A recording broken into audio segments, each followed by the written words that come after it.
How well do you think a room full of professional analysts can predict the stock market returns for the coming year? Well, if you said not well, then you'd be right. But what that room is really good at is predicting the past. And in this video, I'm going to explain why. So a couple years ago, myself and Michael Moore, our chief investment officer, not the filmmaker, we went to the annual forecast dinner for the San Diego chapter of the CFA Society. The main reason why we went was the keynote speaker was Howard Marks. So when you take your seat at this dinner, there's a prediction card. On one side, you write down your prediction for the stock market returns for this coming year. And on the other side is the last few years of those average predictions from all the people in the room compared to the actual returns. So before he got to speak, Howard Marks is looking over this prediction card. And the obvious observation is that there's no correlation between the predictions, or the average predictions of everyone in the room, and the actual stock market returns. And this chart that you're looking at right now is kind of my recreation of it. It's not the actual card, but it's kind of what it looks like. We have some predictions for the upcoming year, and then you have these are actual returns of the S&P 500 for the last few years. Now, the interesting thing is Howard Marks noticed something else. And what you can see in this chart is that the predictions of the upcoming year have a high correlation with the previous year's returns. So the analysts, while they were bad at predicting the future, they were really good at predicting the past. They were heavily influenced by what the stock market had just done. What Howard Marks pointed out to everyone was the recency bias. And the recency bias is just like what it sounds. It's that our decisions are heavily influenced by what recently happened, and it's harder to recall something that happened much further in the past. And we use the recency bias when we're faced with an uncertain future and have to act or have to do something, which is something we have to do with investing. We know making predictions about the future with any sort of certainty is just impossible. But when we're investing for the future. We're investing into that uncertainty, and it's really uncomfortable. So to ease that uncomfortability, to ease our burden, we kind of resort to making predictions, and our predictions are really influenced by what just happened. Now, I don't know if this table originated with Empire Financial Research Group, but this is where we got it from. It's from Whitney Tilson's daily email.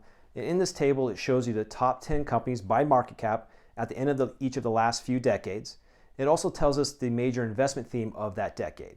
And except for a few names, primarily Exxon and Microsoft, the top names don't really repeat. So what are the odds that the top 10 companies at the end of this decade will be the same top 10 companies 10 years from now? And that the investment theme will be the same as well too. Because the 2010s just ended, and because we're still in that major investment theme of the Internet 2.0 and the rise of the mobile platform, and because the top tech companies just feel so unstoppable right now, we're probably overweighting their odds to repeat in the top 10 over the next 10 years. It doesn't mean that they're probably not expanding their business mode. It doesn't mean they probably can't. It's just we're probably too overconfident in their ability to repeat. We would add that the other major investment theme of the 2010s is perpetual panic. Now, as we enter the 2020s and the market's at a new all-time high, you're seeing a lot of pro-risk behavior and animal spirits take over. $500, then we're going to be day trading and we're going to be making 2% each and every day on our account. That's going to be really hard to remember all those fear-inducing headlines of the past 10 years. But lucky for us, Ed Yardeni and his research group count up over about 65 panic-inducing headlines over the last 10 years. Ed Yardeni describes a short-term market sell-off as something that moves the S&P 500 down 5 to 20% and then quickly recovers. Some of our favorites over the last 10 years is we had the Greek debt crisis, we had Brexit, we had the Fed taper tantrum. In the start of 2010s, we had that flash crash. All right, we're in bear market! And all these short-term market panic sell-offs is another example of the recency bias. We were so close to the 2008 great financial crisis that anytime we had a fear-inducing headline, everyone just stopped and was thinking, okay, this is it. This is the next great big bear market.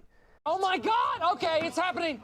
Everybody stay calm. What's the procedure, everyone? What's the procedure? Stay calm! But amidst all that panic, the 2010s had one of the greatest decades in S&P history. It annualized over 13% over those 10 years. We would argue that fear meant that investors were not complacent, which is a good thing. So these known risks were being priced into the market, and the market wasn't in an overvalued, overheated territory. The bad thing that would have happened is if that fear-inducing headlines spooked investors and got them out of the market completely, or worse, it got them out on bad news, and they got back in on good news when prices were higher again, and they just kind of went in and out like a yo-yo, really destroying their capital base. There will be a bear market, but trying to predict how or when that happens is a fool's errand.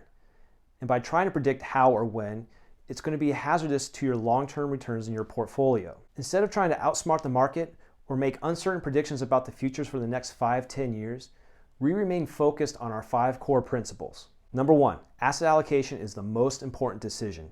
Getting the right mix of stocks, bonds, real estate, and other assets is the primary drivers of return in your portfolio and the fluctuations in your portfolio.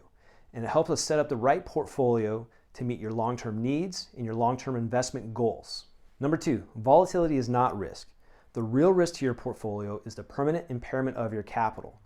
Volatility is only risky if it spooks you as an investor and you're selling a fundamentally sound position or blowing up a proper asset allocated portfolio because you've been spooked by fluctuations in the market or other capital markets. Number 3, the price you pay determines your return. Pay too high a price for any asset class and you're going to have subpar returns. Pay a low price with everything else being equal, you're probably going to have above average returns. Now, after 10 years of a long bull market, it's getting harder to find asset classes and securities that are trading at a discount. But given that, we remain focused on investing at prices in any asset class that makes economic sense. Number 4, time is your ally, but returns are not linear. Investment success comes from not timing the market, but time in the market. Now, we're willing to accept that the market is volatile and choppy in the short run, but by remaining patient, we seek to take advantage of that short-term volatility and seek the long-term compounding returns of these asset classes. Number 5, no one can predict the future. The stock market, the bond market, any capital market is a complex system. There are way too many participants, way too many variables, and way too many feedback loops to make an accurate prediction about the future. But let's say you do make a prediction and it ultimately comes true. Some questions remain is, how long did that take? And at what cost? What opportunities did you give up waiting for that prediction, and most likely a dire prediction, to come true? If you want to work with a financial advisor that invests and builds portfolios based on a core set of principles, give us a call at 858-755-0909.